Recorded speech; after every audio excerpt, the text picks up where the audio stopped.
Welcome to the show. My name's Charlie Burton.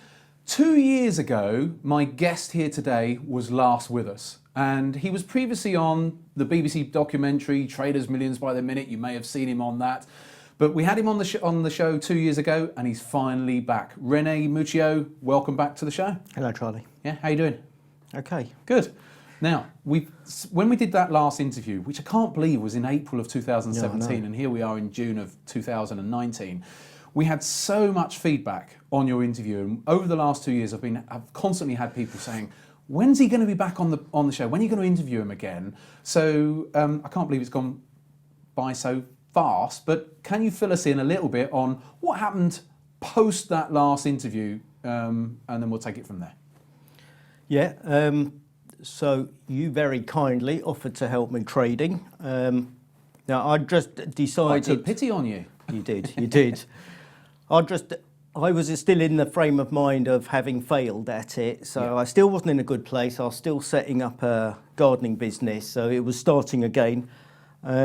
So it was a lovely offer. I don't think I was ready for it, so I tried to do what you were teaching me, but at the same time, I seemed to be trying to prove it couldn't work.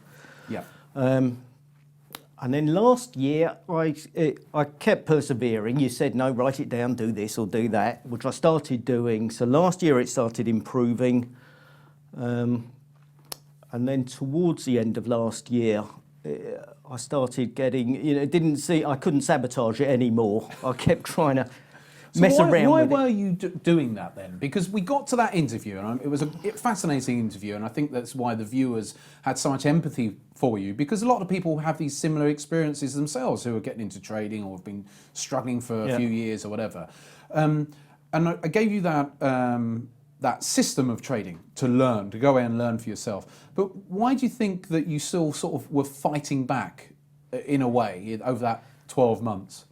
Well, hindsight being a wonderful thing, from the start of my trading career, I got it all wrong. So I thought I'd read 95% of traders failed. So my view was, why listen to all these so-called traders? You know, they probably can't trade, and they're probably... So I tried to work it all out for myself.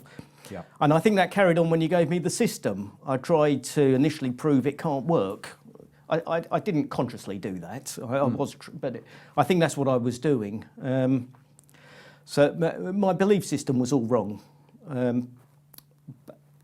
I started doing your trading, and it was working. And bit by bit, I was thinking, well, I can't really fight this anymore. Maybe I should give it a go. And that's essentially what I've been doing. So this year has been, I took January off to focus on the trading. Did your system, not perfectly, but I did it. So my trading account now is up 8 or 9%. I've still got a lot to learn. This year? That's just this year. Yeah. And even though I keep thinking it's not going to work, it invariably does. So I believe you now as a trader. I think you can trade. I think it's great. It's taken all this time, is it? Yeah, I'm a bit of a slow learner, but that's where I'm at. I believe it. I like the system, and it does work. Okay, so we're 2 years in. Obviously, like you said, you've had to spend time on your business. So it's not been like 2 years intensively trading, has it? No. For the first year, I really struggled. I was in two minds whether I wanted to continue trading. I just wasn't happy, and starting a business again, especially at my age, with the state of my body, going into gardening again isn't. So I wasn't in a good place. Mine was all over the place.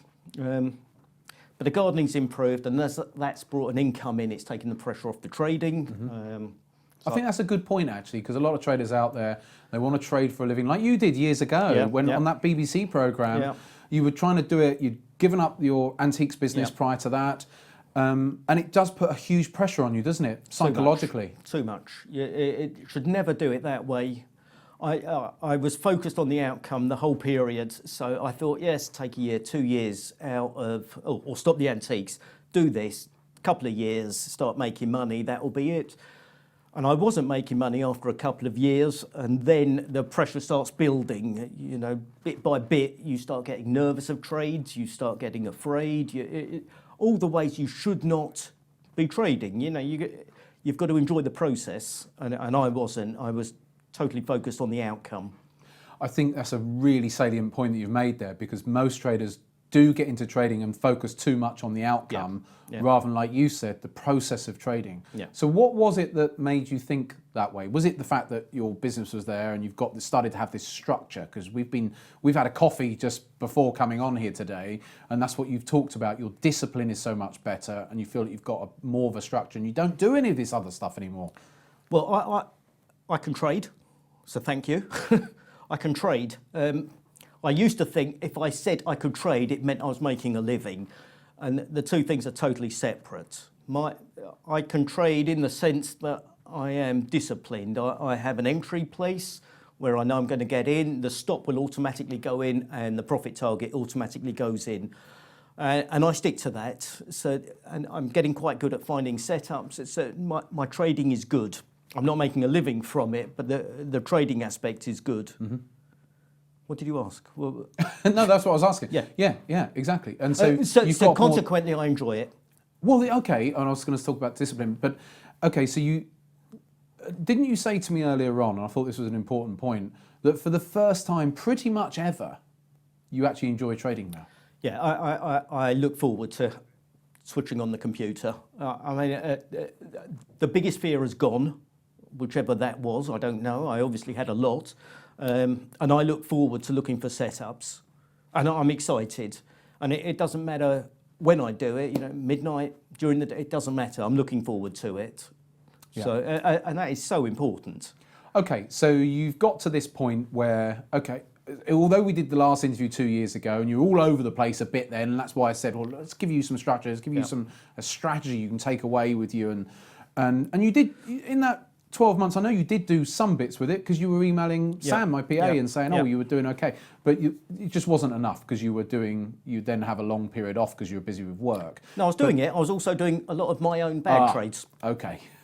So your ones were working. I was doing mine to prove yours. So your net result was still not great? I was because level. Of your own... I was level. I never lost. I was always level. Right. This is the first year the account started going up. Okay. So... You like you said, you're enjoying your trading now, and you've now got a structure. What do you think has now changed in having that structure that you can see the future much more with a much brighter light? I believe I can do it. So I'm at the point now where the emphasis now is my input into the trading. So I need to do an awful lot more work.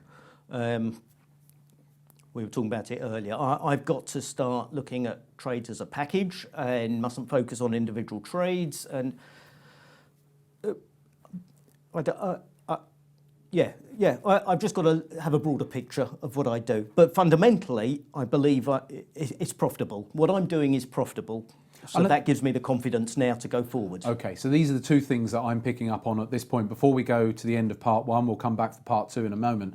But confidence and belief. Yes. And those are so important to any trader. Yep. You have to believe that you can be successful. And that it works. Yes, and the confidence comes, and they sort of wrap around each other, really. Yeah. But it comes over time. You have to put the time in. You've put the time in, and you've seen bit by bit that actually, yes, I'm making some money from this. That breeds confidence, which breeds belief.